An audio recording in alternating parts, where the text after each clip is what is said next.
Hello everyone. In this tutorial we are going to talk about left and right outer join.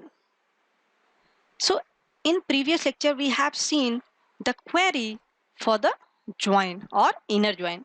So we are going to make certain changes in previous query like select l dot name, r dot name. Here l and r are the aliases for left table and right table. So here we have written query select l dot name r dot name from left table L, join right table R.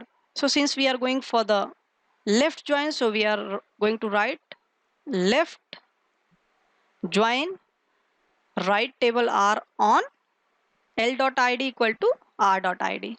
So in this, the data that is going to be retrieved is, it is going to have all the data from the left table but the common data from the right table, and for remaining rows it is going to have the null value. So execute it.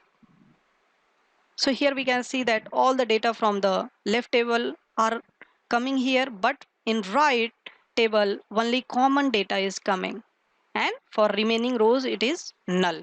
In the similar fashion for right join, we will write right here, and if we are going to execute it, then it will bring all the data from the right table but common data from the left table, and for remaining rows it is going to showcase null value. So execute it.